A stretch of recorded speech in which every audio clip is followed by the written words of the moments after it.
So Matt, how did you get the opportunity to play Leon in Resident Evil 6? It kind of caught me off guard, actually. I was called in for an audition almost, I guess, 2 years ago. And I received the sides, and no characters were listed. But reading through the sides, I had a pretty good idea of what it was. I'd played through all the previous Resident Evil games.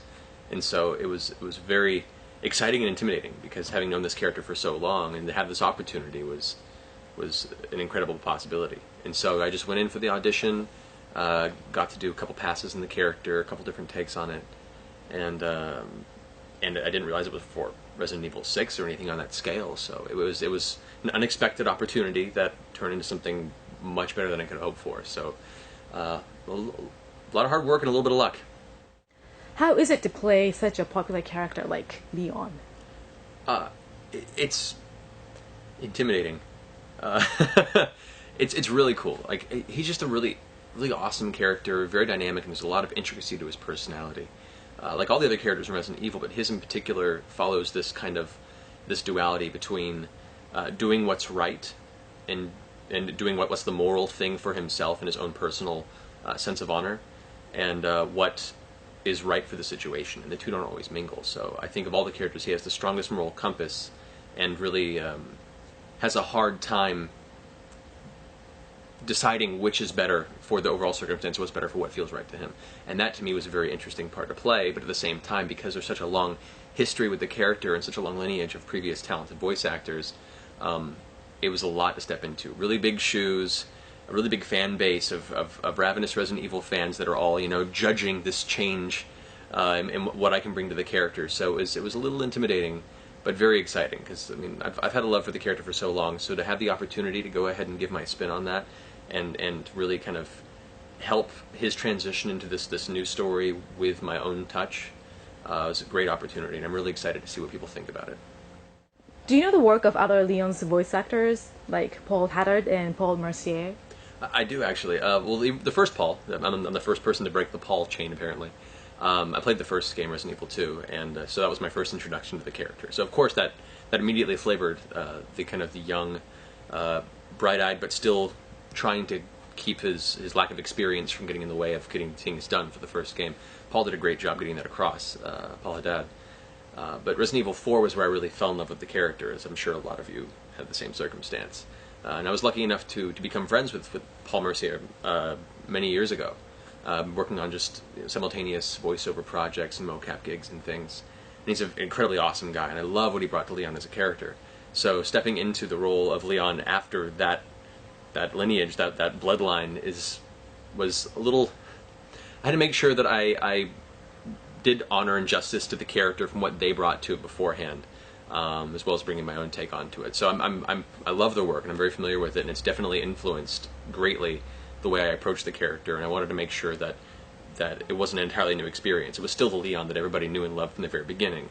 Just, the time and experiences have changed him just enough to the point where, you can bear with the fact that now I'm stepping into the role, and I hope it's not too jarring. How did you compose the character, and which of Leon's traits are transmitted by your own voice? It was very easy to initially grasp the character based on just my previous experience with him. But when we began to first meet with Capcom and Mr. H, they assigned each character an animal that kind of was their essence. And when they gave me the German Shepherd for Leon, it really stood out to me as this, this honorable, this strong, this being willing to sacrifice to do the greater good. And that really kind of gave me a good branching point to step into the role. And that really is... Sacrifice is a really big theme for Leon, because ever since the first day on the job, and he was 20, like, he just started his life as an adult, and he's been thrust into this, and it's continuously peppered and destroyed what normality he could have lived in. And I think there is definitely a resentment for the deal that's been given to him, but it's outweighed by the fact that he feels good secretly, knowing that he's done the right thing. He's the Boy Scout. He's the one that, as much as his life sucks because of this, he secretly enjoys the fact, I think, that he's the only one that can do it. And he knows that, though this is hard on him and his experience and his love life, of course, Leon, girls, never seems to work out so well, I think he really does enjoy the aspect that he feels that he's doing his duty, and that he's saving lives, and that even though it sucks for him, for the greater good, that makes it worth it all to him at the very end. So sacrifice is a very huge thing for him. And then after that, it's honor, it's duty, and the only time that you really see him grasping for personal need seems to be anything involved with, well, Ada Wong. You know, that long history there. She's the one continuing facet throughout this entire experience his life has been, the recurring element of personal need, but at the same time mistrusting that need because it goes against everything that he believes he stands for. So that makes for a very interesting character dynamic. And then as far as what was the second question? That's Was which of Leon's traits are transmitted by your voice? As far as Leon's traits, I think just personally, I'm also kind of a Boy Scout. I never actually was a Boy Scout. Don't tell anyone that. But I feel I'm a very optimistic person. I have a very strong sense of morality and doing the right thing. And there have been many experiences and opportunities in my life that I could have taken, but it went against what I felt was the greater good. It went against it. If other people were hurt in the process, it was something I could never bring myself to do.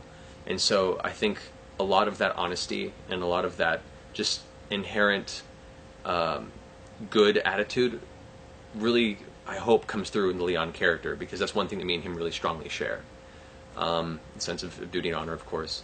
At the same time, you know, I guess maybe a little bit of I've never quite gotten the girl. I mean, it's changed since then, but I definitely had a long period of my life where I definitely felt Leon like the why is it so hard to find a lady? So I guess I can kind of commiserate with that a little bit. Resident Evil 6 producers promised to insert a new game style called dramatic horror. Does this new style influence your voice acting process? Very much so, actually. Horror, in its nature, is a very atmospheric, very methodic, a very slow build of atmosphere, and that's kind of what got the series its start. And the fact that they've been putting a lot of focus on bringing that and marrying that with the action style of gaming and just media in general, and kind of taking the best of both worlds and combining them to tell the story has allowed us as voice actors, at least myself personally, the ability to really express the character across that spectrum. You know, you can do the slow, scary, the very tense, very deliberate performances when the situation calls for it at the same time. You get to do the louder escapes. You get to do the frenzied call-outs. You get to really like play the entire arc of the character from the highest point of his achievement to literally falling to the bottom of the barrel. And I think this game really covers that scope. And that, as an actor, I think not only heavily influenced, it made it very enjoyable and very rewarding to be able to be part of that storytelling element. Right. Leon is accompanied by female characters in RE2, like Claire, Ada, and Ashley.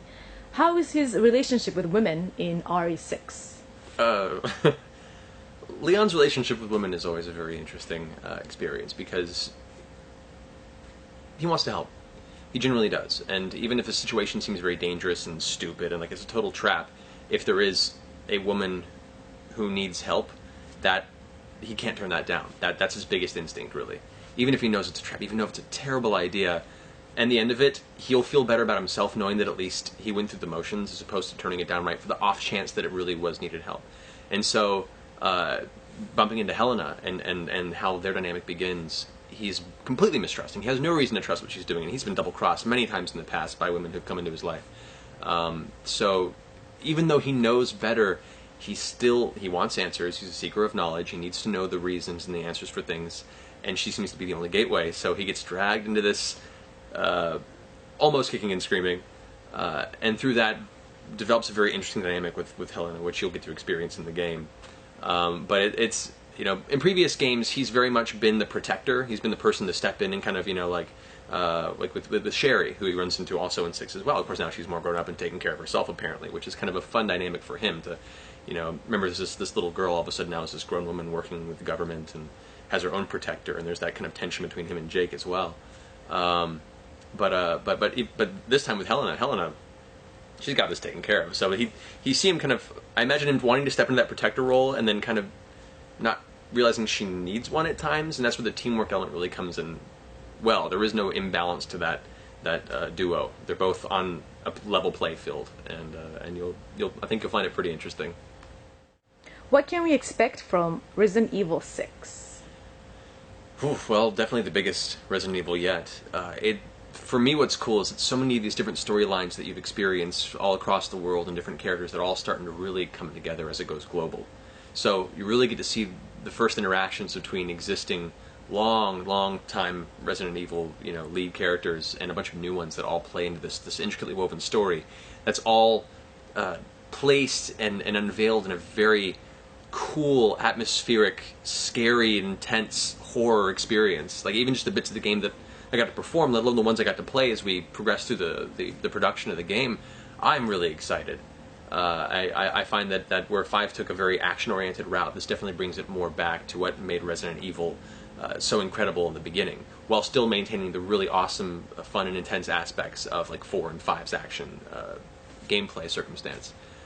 So expect a lot of really cool, varying locales. Expect really awesome atmospheric lighting and sound. God, the sound is so good in this. Like, it's going to be a very memorable experience and a very satisfying one. I'm very proud to have been a part of the project that has come together looking this good. So I'm excited. Was there any difference between RE6 and Resident Evil Damnation in terms of voice acting process? Yeah, actually, it was really fun to kind of bridge the gap for Leon, at least. In Damnation, Leon's still kind of coming off the cusp of Resident Evil 4. He's still a little cocky. He's still, he's got that kind of quippy, little bit of a king of the world attitude in some ways, because he's survived so many of these experiences. And he's kind of embraced the chaos. And Damnation shows his transition to 6, in which he's really undergone much more hardship, and the experiences are weighing on him more as a human being, and you can see really him become more of that hardened older hero.